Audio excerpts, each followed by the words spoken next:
Wįcó'i'e, Nakón Wįcó'i'e, Wįcó'i'e, Aaniiih and Nakoda Languages. It's hard to be an Indian. My mother and father, they told me I'm an Indian. Take courage. That's how I feel working here. You know, hearing about what happened to our people, generational trauma, and what we're doing here is we're taking it back and turning it into something good.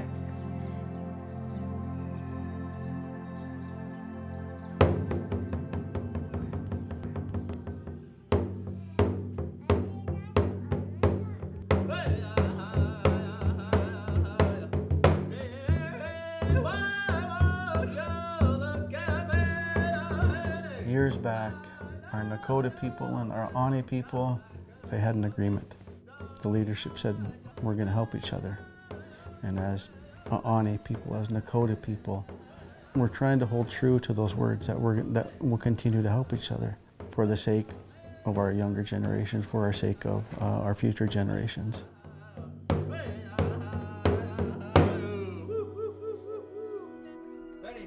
Lisa, what, Danny? Hey, talk. Ganita no, si jazz. Our language is our identity. That's how we identify as Aaniiih and Nakoda people. What kind of animals are on your paper, guys? You know what we call them? Aaniiih. Say Aaniiih. Do they all do the same thing? Fly. Chibyaha They're flight. Chibyaha. JTO. Azit kya chinga hai? Here. A lot of elders, they talk about planting that seed. And it's our job as language keepers, as language speakers, to plant that seed in our children. Azit kya wo? Osne. Janet. Nasin. Life's Language Lodge, the goal is to create more speakers. We currently don't have any first language or fluent Aaniiih speakers.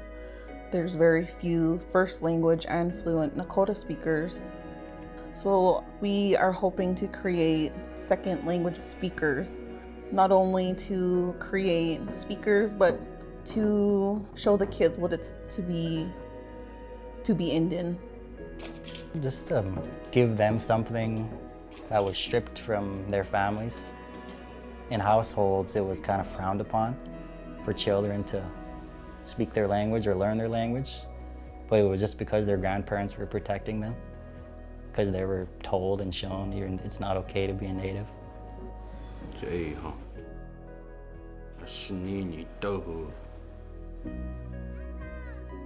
Oftentimes there's like deeper meanings to words and that they're connected to the landscape, they're connected to just that Indian mindset, I guess.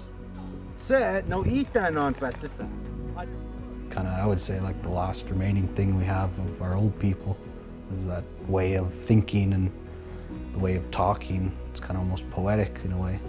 Ni saw is a good day.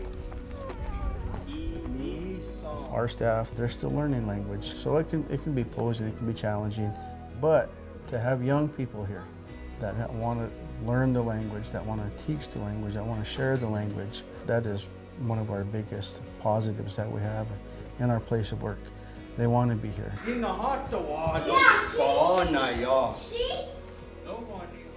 involve as much language and culture as we can. It's kind of unique in that way. We're lucky that we're able to have a place like the Language Lodge to help teach that and hopefully pass it on to all these young children that come through. What's important to me is being able to have an environment for my baby to have a safe environment that's culturally focused, language focused. My baby being able to grow up in a school that is singing her grandpa's ceremony songs, you know, listening to language. What else could you want, you know? Like, that's everything you could want.